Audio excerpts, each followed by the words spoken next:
गरम है। आराम से सही से बताइए। रसगुल्ला फेल कर गया। हाँ वो एकदम फूला है बड़ी ना। पूरा फुला है। भाई साहब कुछ ज्यादा नहीं हो गया ये? मतलब कुछ भी। बड़ी ठीक है। हाँ गजब बेइज्जती है।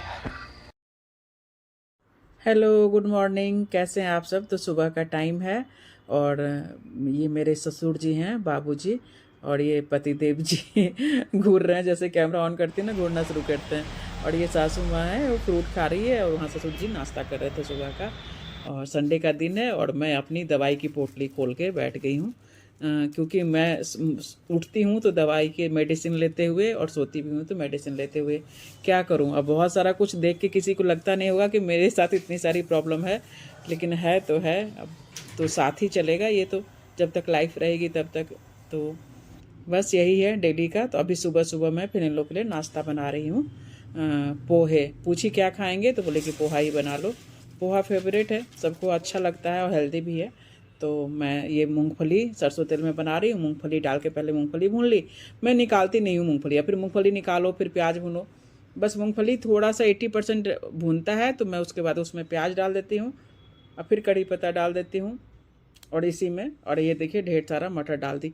हमारे यहाँ ना मूंगफली थोड़ा सा कम पसंद करते हैं, किसी को कुछ मने कि एसिडिटी की प्रॉब्लम हो जाती है तो मटर को पसंद करते हैं। तो मटर ज़्यादा खूब सारा डाल के, और अभी सर्दियों का टाइम तो मटर तो खूब सारा मिल ही रहा है, ताज़ा मटर। और तो इसको डाल के बनाई पोहा गरम गरम, देखिए कितना यमी सा। और नमक हल्दी डाली, और थोड़ा सा इसमें ना पाव भाजी मसाला या सांभर मसाला डाल दीजिए तो बहुत ही अच्छा टेस्ट हो जाएगा। और फिर थोड़ा सा भुजिया था वो डाल के मैं दे दी नाश्ता करने के लिए सबको। और मैं अब खाने की तैयारी कर रही हूँ और इधर चाय बन रही है। बीच में हमारे यहाँ से मिलने के लिए हमारे यहाँ गेस्ट आ गए थे, तो थोड़ी देर पहले आते तो वो भी पोहा खा लेते, लेकिन अब बस पोहा खाने के बाद आए हैं तो मैं चाय और नमकीन साथ में सर्व कर रही हूँ। इधर काम भी है, ये सब साथ साथ चलते ही रहता है ना खाना के साथ साथ। तो ये मैं पापड़ सेक रही हूँ, क्योंकि ज़्यादा तेल है आपने देखा तो बाद में कम तेल होने पे ना पापड़ नहीं सिकता है। और तो इसीलिए मैं कुछ भी बनाती हूँ ना तो पहले पापड़ यदि मुझे तलना होता तो मैं सबसे पहले पापड़ तल के रख लेती हूँ एक साइड। और ये मैं बना रही हूँ बॉड़ी। बेसन देख के आपको लग ही गया होगा कि कढ़ी बड़ी कुछ बन रहा होगा, तो हमारे यहाँ बॉड़ी बनता है। कढ़ी दही वाली नहीं, सिंपल सी बड़ी बनती है। इसमें मसाला वगैरह भून के बनाते हैं, तो कैसे बनाते हैं तो आप देखिए।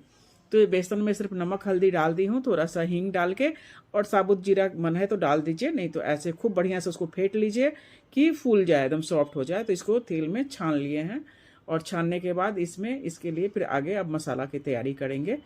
तो ये और इसको ना इधर साइड में ना ये पानी है नॉर्मल पानी, उसमें नमक डाल के और इसको इसमें डाल दी हूँ कि जब तक ये मसाला वगैरह भूनूंगी तो थोड़ा सा ये सॉफ्ट होगा, पानी एब्जॉर्ब करेगा तो फूलने में आसानी फूल जाता है। तो ये देखिए मैं इसमें साबुत धनिया और जीरा, और ये थोड़ा सा पचफोड़ना भी, और ये लाल मिर्च साबुत ये भी डालती हूँ। तो अभी चूंकि उसमें बेसन में मैं पहले से हींग डाली हूँ तो अभी हींग नहीं डालूंगी, हींग मैं लास्ट में डालूंगी सबसे। तो देखिएगा कैसे।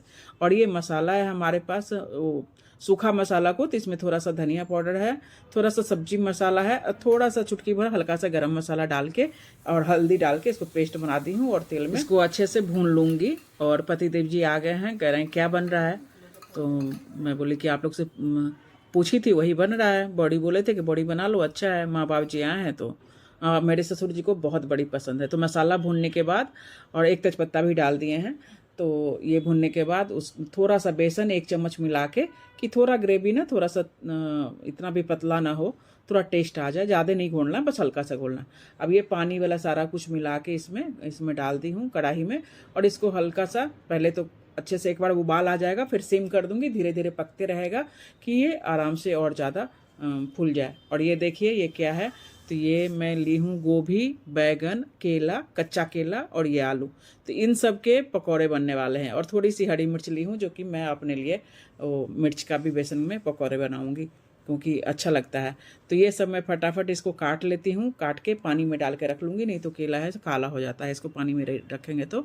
और इसको छील लीजिए अच्छे से धो के, और उसके बाद इसमें इसको दिखाती हूँ मैं एकदम पतले पतले स्लाइस, जिससे कि आराम से देखिए ऐसे करके तो थोड़ा सा कैमरा ऐसे हो गया है, बैक कैमरा से कर रही हूँ तो मुझे पता नहीं चल रहा क्या दिख रहा है। तो ऐसे ही पतले पतले से ही देखिए बैगन को भी ऐसे काट के, ये देखिए पतले पतले से ऐसे स्लाइस करके रख लेंगे सबको, और गोभी को छोटा छोटा पीस करके ऐसे रख लेंगे। और ये बन रहा है, अब इसकी छौंकने की तैयारी हो गई है। तो घी है, घी में जीरा है, हींग है, और थोड़ा सा ये कश्मीरी लाल मिर्च वो डाल दी हूँ। तो अब देखिए इसको तड़का लग गया, छौंक गया, और ये इतना फूल गया ना, सॉफ्ट हो गया है ना कि बिल्कुल उठाते ही टूट रहा है। तो मैं ध्यान नहीं दी, थोड़ा सा काम वाम करने लगी, तो बाद में मेरी सासू माँ आती है, कहती हैं कि अब देखो कितना ज़्यादा मैंने कि ये सॉफ्ट हो गया, बंद करो गैस, नहीं तो टूट जाएगा। तो अब देखिए कितना सॉफ्ट हो गया, लेकिन कलर कितना बढ़िया आया था मेमी सा, और बहुत ही टेस्टी बना था। गरम है आराम से, सही से बताइए। रसगुल्ला फेल कर गया। हाँ वो एकदम फूला है ना, पूरा फूला है पूरा। चलिए खाइए।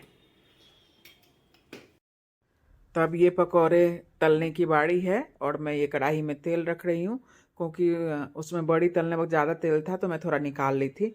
और ये देखिए हम हाउसवाइफ कितना ख्याल रखती हैं, एक एक बूंद नुकसान ना हो, तो पूरा तेल में पोंछ के उसमें डाल रही हूँ कि थोड़ा भी हेड लगा ना रहे।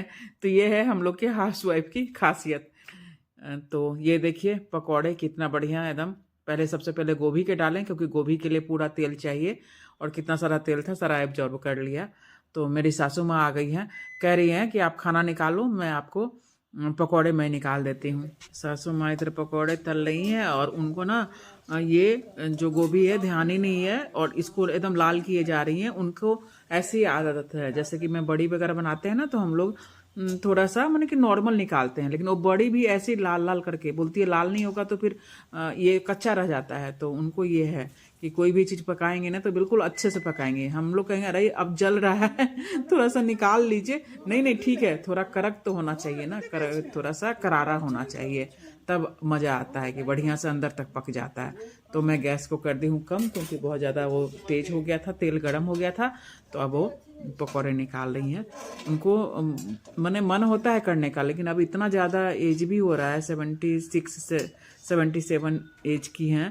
पहले तो बहुत मैं जॉब वॉब करती थी तो रहती थी तो बहुत कुछ कर देती थी, संभाल देती थी, लेकिन अब ऐसा थोड़ी है कि आप हमेशा करते थे तो अब भी कर सकते हो। एक तो उन लोगों को बैठ के, गांव में बैठ के खाना बनाने की आदत है, खड़े खड़े आदत नहीं है, कमर में दर्द हो जाएगा। फिर भी जिद करती हैं कि आपके हाथ में दर्द हो रहा है तो छोड़ दीजिए, मैं करूँगी, कर देती हूँ। लेकिन मुझे पता है ना, और उनको हल्का हल्का वो कहती हैं कि मुझे ना चक्कर भी आ जाता है जब मैं खड़ी रहती हूँ ना, तो जैसे लगता है कि मैं हिल रही हूँ। तो ऐसे में कैसे छोड़ दूंगी उनको। तो अभी कोई बोली कि कोई बात नहीं, आप उधर खाना निकालिए, मैं तब तक लेट हो जाएगा। हमारे ससुर जी हैं ना, उनको ना बहुत टाइम से खाने की है कि टाइम से ही चाहिए उनको खाना, थोड़ा भी लेट वेट होते हैं ना तो गुस्सा होने लगते हैं। तो बोले कि कोई बात नहीं, मैं मदद कर देती हूँ। तो वही अभी पकौड़े कर रही हैं और मैं उधर खाना निकाल रही हूँ। तो ऐसे ही होता है। और देखिए कितना सारा हम लोग दाल चावल पे पकौड़े खाते हैं। यहाँ के लोग तो लगेगा कि क्या है भाई ये लोग। तो इधर मैं परोसना शुरू की हूँ गरम गरम चावल, और पतिदेव जी उधर पानी का व्यवस्था कर रहे हैं। तो मेरा बेटा उधर से आया, जो कैमरा भी पकड़ा हुआ है, वो पकड़ता नहीं है, बड़ी मुश्किल से कहती हूँ थोड़ा तो पकड़ लो, दादी को ले लो, दादी कर रही हैं तो बना रही हैं। तो थोड़ा वो लेने के लिए मैंने आया था। तो कह रहा है कि देख लो मम्मी की तबीयत ठीक नहीं है, तो कैसे 4 लोग मैंने किचन में है हम, तो 4 लोगों का काम करती है मम्मी, ये बात जानते हैं ना। देखिए नहीं तो अकेले मम्मी संभालती है। तो चलो बच्चा कम से कम ऐसे बोला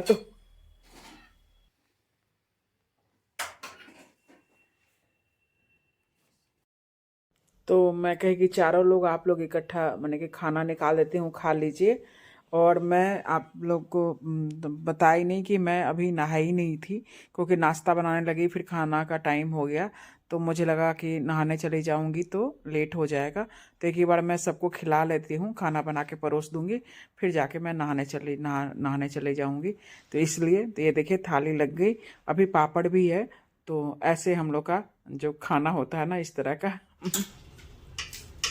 बड़ी ठीक है हाँ नहीं नहीं बॉडी ठीक है ना बाबूजी? अरे चिबाना तू अपने अपने आगे में पड़ा हुआ है, अपना स्वाद गम लीजिए, कहिएगा कि खराब है कि अच्छा है। लेकिन ये कहत ने नीक बनले कि नहीं बनले? हम जतबे खेबै ततबे ने बुझबै। अरे तो बॉडी तो खेल के ना बाबूजी। हम खा लीजिए। नून तुन ठीक है, मसाला तसला ठीक है। खटाई के नहीं पहुंच जाए। तो अब मैं नहा के बाहर आई हूँ और थोड़ा सा क्रीम व्रीम कुछ लगा लेती हूँ, क्योंकि सर्दी का टाइम है, रूखा रूखा सा लगता है। उसके बाद देखा आप लोगों ने, सब कोई नीचे बैठ के खाना खा रहे थे, कितना अच्छा लग रहा था। तो देख लीजिए मैं नीचे नहीं बैठ पाती हूँ, मेरे घुटने में प्रॉब्लम है। लेकिन देखिए मेरे ससुर जी भी बैठ गए, मेरी सासू माँ भी बैठ गई और पतिदेव जी तो चलो भगवान की कृपा से। तो ऐसे है, पहले का खान पान और अभी के खान पान में बहुत ज़्यादा अंतर है। ये मैं अपने लिए थाली निकाल रही हूँ और देखिए पूरी कढ़ाई भरी हुई थी, सब खत्म हो गया। तो ये इतना सॉफ्ट बना था ना कि बस टूट रहा था, ये बात बहुत ज़्यादा ही सॉफ्ट हो गया था। रसगुल्ला भी कह रहे हैं कि फेल है उसके जगह पे। उसके बाद खा पी के और फिर इस सबको समेटना है। किचन में कम काम नहीं होते हैं, खाली खाना बनाना नहीं होता है। बहुत आसानी से कह देते हैं जेंट्स लोग कि चलिए पहले मैं खा लेती हूँ कि होता क्या है। मैं ऑफिस गया और तुम लोग का काम क्या होता है, तो खाना बन गया और इतना परोसने में भी समय लगता है, मेहनत लगती है। उसके बाद सारा कुछ साफ भी करना होता है। तो ये है, तो क्योंकि खाने के बाद अभी मेड आएगी, कब आएगी, शाम तक आएगी, तो मैं अपना किचन का, क्योंकि फिर चाय बनाने का समय हो जाएगा, तो पूरा चूल्हा वूल्हा लगे हाथ साफ कर लेती हूँ। तो यही सब है लेडीज़ की और एक हाउस वाइफ की ज़िंदगी, कि आपको पूरा सब कुछ का बैलेंस करके चलना होता है और सबका ध्यान रखना होता है, उसके साथ अपना भी ध्यान रखना होता है। तो थोड़ा है यही सब चीज़। आप लोग भी सेम ही करते होंगे जो मैं कर रही हूँ, है कि नहीं? तो माने कि सब एक दूसरे से हम लोग रिलेट करते हैं। आज मुझसे पहले मेरी सासू माँ थी, तो वो भी घर संभालती हैं, तो वो भी सारा कुछ करती, ऐसे ही करती हैं। तो ये हम औरतों का है ही कि हम लोग को घर संभालना है, अच्छे से रखना है। यदि हम जॉब भी करते हैं ना, मैं जॉब भी करती थी, तो मैं आके आती थी तो खाना बनाती थी। सभी बनाती हैं, सभी ऐसे ही करती हैं। अब तो चलो ठीक है, अच्छी सैलरी मिलती है तो घर में रख लेते हैं, खाना बनाने वाली कुक भी रख लेते हैं। लेकिन हम लोग के टाइम में तो उतनी बढ़िया नहीं थी, तो हम लोग को आके ही खुद ही आके करना पड़ता था। और घर में भी मैं अब थोड़ा सा इतना दिक्कत होने लगा है, लोगों को देखने लगे हैं कि नहीं भाई कुक रहता है घर में और हेल्पर रहती है। पहले के टाइम में तो मेरी सासू माँ एकदम से अच्छा उसका हाथ का छुआ हुआ खा लेंगे, उसको किचन में घुसा लेंगी, तो ये सब चीज़ बहुत ज़्यादा रिस्ट्रिक्शन था। तो अब तो फिर भी बहुत ज़्यादा सुविधाएं हैं। तो चलिए इस ब्लॉग को करते हैं यहीं पे क्लोज।